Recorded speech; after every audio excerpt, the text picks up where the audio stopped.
अस्सलाम वालेकुम dear students and welcome to CD engineering academy.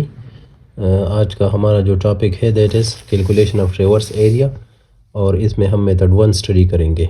ये बेसिकली ट्रेवर्स का अगर हम एरिया फाइंड करना चाहते हैं तो उसके 3 तरीक़े हैं और स्टेप बाय स्टेप हम उनको सॉल्व करेंगे। मेथड 1 में हमारे साथ है calculation of area from coordinates. अगर हमारे साथ एक ट्रेवर्स है और उसके कोऑर्डिनेट्स गिवन है तो गिवन कोऑर्डिनेट से हम एरिया किस तरह कैलकुलेट करेंगे। तो आइए इस क्वेश्चन को सॉल्व करते हैं और इसको समझते हैं। लेट्स हमारे साथ स्टेशंस है ए बी सी डी, और जो साइड्स है ट्रेवर्स का पिछली क्लासेस में डिटेल से लेक्चर्स मौजूद है। उसमें हमने कहा था कि ट्रेवर्स क्या है, ज्योमेट्रिकल फिगर है जो सर्वे लाइन्स के कनेक्शन से बनता है, या सर्वे लाइन के सर्किट को हम ट्रेवर्स कहते हैं। ये हमारे साथ साइड्स है A B C D and D A. इसके कोऑर्डिनेट्स हमारे साथ गिवन है, और कौन से कोऑर्डिनेट्स है, कंसेक्टिव कोऑर्डिनेट्स है।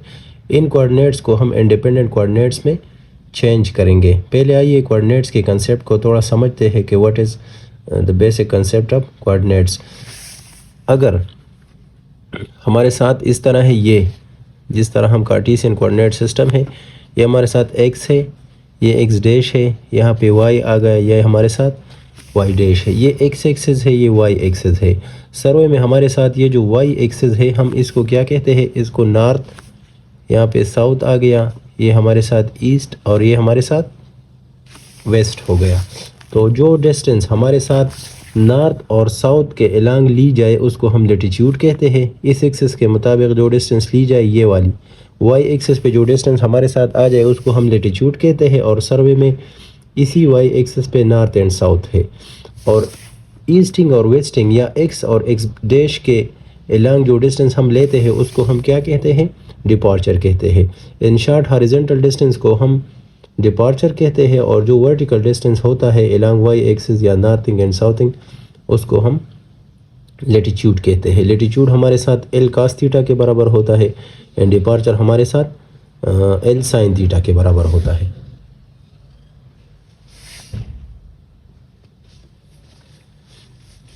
तो ये कोऑर्डिनेट्स है हमारे साथ। ए बी के कोऑर्डिनेट्स हमारे साथ गिवन है, वाई कोऑर्डिनेट या लेटीट्यूड हमारे साथ है 214.8। इसी तरह डिपार्चर है, मतलब वाई एक्सिस पे इसकी वैल्यू क्या है, 214 है, यानी कि इस ओरिजिन से ये पॉजिटिव में जा रहा है 214.8, और इसी ओरिजिन पर ये पॉजिटिव में जा रहा है, लेकिन departure horizontal distance 124 and vertical distance ये, फिर ये माइनस में जा रहा, माइनस है, तो माइनस का मतलब ये है कि ये ओरिजिन से नीचे है, साउथिंग की तरफ है।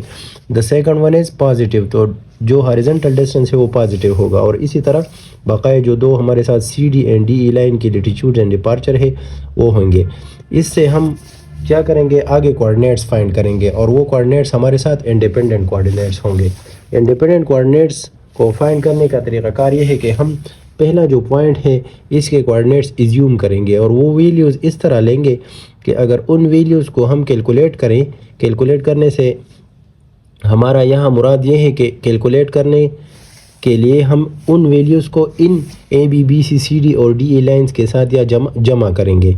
तो अगर इसके साथ हम जमा करें तो जो वैल्यू आए हमारे साथ वो पॉजिटिव हो, मतलब वो वैल्यूज़ लेंगे जो हम इनके साथ किसी वैल्यू के साथ भी जमा करें, उससे जो आंसर आ रहा हो उसका जो हमारे साथ नेट रिज़ल्ट हो वो पॉजिटिव आए। तो लेट्स से कि मैं यहाँ पर लेटीट्यूड का वैल्यू 200 इज्यूम करता हूँ एंड डिपार्चर की वैल्यू में 100 इज्यूम करता हूँ। ये आप 200, 300, 400 जो भी आपको आसान लगे ले सकते हैं, लेकिन 200 और 100 इस तरह है कि इसको कैलकुलेट करना थोड़ा आसान है। 1000 में अगर हम ले तो इसका प्लस माइनस थोड़ा मुश्किल हो जाएगा। अच्छा, ए बी के कोऑर्डिनेट्स हमने इज्यूम कर ली। अब क्वेश्चन ये हो सकता है कि ये इज्यूम वैल्यूज़ गलत भी हो सकती है, लेकिन इसकी वेरिफिकेशन हमारे साथ लास्ट में आएंगी। अगर ये वैल्यूज़ लास्ट में आए तो ये करेक्ट है, अगर ये वैल्यूज़ लास्ट में ना आए तो इसमें फिर एरर या मिस्टेक होगा। तो नेक्स्ट लाइन की कोऑर्डिनेट्स, इंडिपेंडेंट कोऑर्डिनेट्स मालूम करने के लिए हम क्या करेंगे, इसी इज्यूम कोऑर्डिनेट्स की जो हमारे साथ ए बी लाइन है, मतलब पिछली जो लाइन हमारे साथ आ रही है, इसी लेटीट्यूड को हम नेक्स्ट लाइन के लेटीट्यूड के साथ क्या करेंगे, जमा करेंगे। तो जो वैल्यू बनती है वो हमारे साथ क्या होगा, यहाँ पर लेटीट्यूड होगा। तो आइए देखते हैं कि क्या बनता है। तो हम क्या करेंगे, इस लेटीट्यूड को हम ए बी लाइन वाली लेटीट्यूड के साथ ऐड करेंगे तो बी सी लाइन की लेटीट्यूड आ जाएगी और वो हमारे साथ क्या है, इंडिपेंडेंट कोऑर्डिनेट होगा। तो हम करते हैं 200 + 214.8, तो ये कितना बनता है 414.8। ये बी सी लाइन के लिए लेटीट्यूड बन गया। अब इस बी सी लाइन के लिए हम अगर डिपार्चर फाइंड करना चाहते हैं तो इस एज्यूम डिपार्चर को जो 100 है इसको 124 के साथ ऐड करते हैं तो ये हमारे साथ आ जाएगा 224। बी सी लाइन के हमारे साथ इंडिपेंडेंट कोऑर्डिनेट्स आ गए जो in terms of latitude and departure है। अब हम देखते हैं सी डी लाइन के लिए लेटीट्यूड एंड डिपार्चर फाइंड करते हैं तो उसके लिए भी वही तरीका अपनाएं। इस 414.8 को 245.4 के साथ प्लस करें तो इसको अगर हम प्लस करें तो हमारे साथ वैल्यू क्या बनती है, चूँकि ये नेगेटिव है तो 414 से -245 आ जाएगा तो ये वैल्यू हमारे साथ बन रही है 169.7। और डिपार्चर की कैलकुलेशन के लिए हम 205 एंड 224 जो है इसकी हम कैलकुलेशन करेंगे। दोनों पॉजिटिव है तो दोनों को अगर हम जमा करें तो 400 समथिंग बन रहा है, जो वैल्यू है 429.7 बन रही है। अब नेक्स्ट लाइन की लेटीट्यूड एंड डिपार्चर के लिए हम क्या करेंगे, उसी लाइन के जो पैरेलल है या उसी लाइन में रो में जो वैल्यूज़ है उसकी कैलकुलेशन करें तो इन दोनों को हम प्लस करेंगे 169.7 प्लस 155। तो चूँकि ये नेगेटिव है तो ये इससे माइनस होगा और जो वैल्यू हमारे साथ आएगी वो होगी 13.8।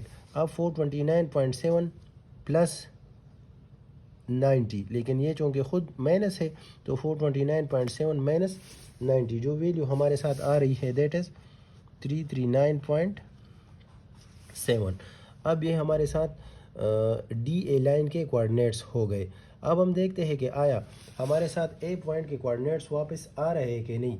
तो हम क्या करेंगे, आगे इस वैल्यू को 13.8 को इस पॉइंट के जो डी ए है इसको जमा करते हैं 186.2 प्लस ये, तो जो वैल्यू हमारे साथ 186.2 प्लस 13.8 तो हमारे साथ क्या आ रही है 200 यहाँ आ जाएगा और 339.7 माइनस 239.7 इसको अगर हम करें तो हमारे साथ क्या आ रहा है 100 आ रहा है।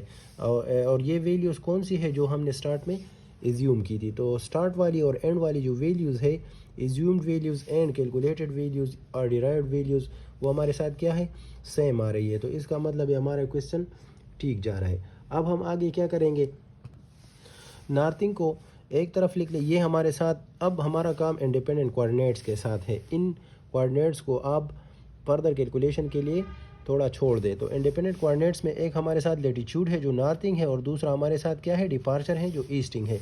नॉर्थिंग वाला का वो कर ले लिख ले और दूसरा हमारे साथ क्या है ईस्टिंग लिख ले। तो जो नॉर्थिंग के कोऑर्डिनेट्स हैं वो लिख ले, एक हमारे साथ 200 है, द अदर इज़ 414.8, 169.7 एंड 13.8। और इसके साथ स्टार्ट में जो हमने लिया था 200 स्टार्ट में भी आए हैं एंड में भी आए हैं तो हम इसको भी लिखेंगे 200 आ गया। इसी तरह ईस्टिंग वाला लिख ले 100, 224, 429.7 और 339.7 और दूसरा हमारे साथ आ जाएगा 100 आ जाएगा।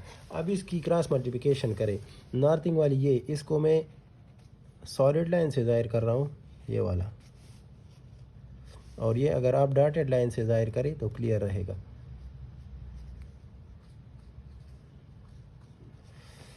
इसको क्रॉस मल्टीप्लाई करें तो हमारे साथ एक जो बनेगा नॉर्थिंग वाला इसकी वैल्यू आएगी और दूसरा हमारा जो ईस्टिंग है इससे हमारे साथ वैल्यू आएगी। तो इस तरह लिखे कि 200 इंटू 224 प्लस 414.8 इंटू 429.7 प्लस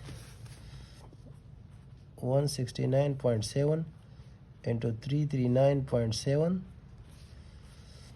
और प्लस 13.8 इंटू 100। एक हमारे साथ ये आ गया। दूसरा हम ईस्टिंग वाला लिखेंगे तो ईस्टिंग में हम ये वाला लिखेंगे वो हमारे साथ है 100 मल्टीप्लाइड बाई 414.8 प्लस 224 ये वाला इंटू 169.7 प्लस नेक्स्ट 429.7 इंटू 13.8 और नेक्स्ट हमारा हो जाएगा 339.7 इंटू 200। इस नॉर्थिंग वाले कैलकुलेशन को आप कैलकुलेटर में करें तो हमारे साथ वैल्यू आएगी नॉर्थिंग की n is equal to n की वैल्यू हमारे साथ क्या आ रही है, वो हमारे साथ आ रही है 282,066.45। ई की वैल्यू आपके साथ आ रही है 153,362.64। अब क्या करें, n माइनस ई करें, सिंपल n माइनस ई। तो n आपके साथ ये है, e हमारे साथ ये आ रहा है, तो n माइनस ई अगर हम करें तो इससे हमारे साथ क्या वैल्यू आ रही है, द वैल्यू इज़ 128,703.64। यहाँ तक हमारी कैलकुलेशन हो गई। ये हमारे साथ एरिया है, लेकिन ये डबल एरिया है। जो फार्मूला है उसमें यह है कि ये जो एरिया है दैट इज़ 2a, ये डबल एरिया है। तो हमें सिर्फ ट्रेवर्स का सिंगल एरिया चाहिए, ट्रेवर्स का एरिया चाहिए। तो ए को यहाँ आप छोड़े और 128,703.64 डिवाइडेड बाय 2, और जो वैल्यू हमारे साथ आ रही है इसको आप 2 पे डिवाइड करें तो you will get the area of traverse. ए हमारे साथ बन जाएगा 6435.91। तो ए की वैल्यू हमारे साथ ये आ जाएगी। और इसका यूनिट हमारे साथ क्या है, अगर आपके साथ डायमेंशंस मीटर्स में है तो मीटर में होगा, सेंटीमीटर में है तो सेंटीमीटर में होगा। लेट्स अगर हमारे साथ डायमेंशन मीटर्स में है तो इसका एरिया हमारे साथ आ जाएगा square metre. That is the area of the traverse. तो स्टूडेंट्स आपने देखा कि अगर हमारे साथ कोऑर्डिनेट्स गिवन हो और वो कोऑर्डिनेट्स कंसेक्टिव कोऑर्डिनेट्स हो, तरीक़ाकार क्या है, आप इनसे इंडिपेंडेंट कोऑर्डिनेट्स बनाएंगे। इंडिपेंडेंट कोऑर्डिनेट्स के लिए चूँकि आपके साथ किसी भी लाइन के इंडिपेंडेंट कोऑर्डिनेट्स नहीं है तो कोई से भी दो वैल्यूज़ एज्यूम कर ले, एक लेटीट्यूड के लिए और दूसरा डिपार्चर के लिए, और उसी लेटीट्यूड को रिस्पेक्टिव लाइन के साथ ऐड करते जाए। नेक्स्ट हमारे साथ नेक्स्ट लाइन की लेटीट्यूड और डिपार्चर हमें प्रोवाइड होती जाएगी, और लास्ट में जो रिज़ल्ट आएगा, जो एज्यूम वैल्यूज़ है आपकी, वो और लास्ट वाली वैल्यूज़ सेम आएंगी।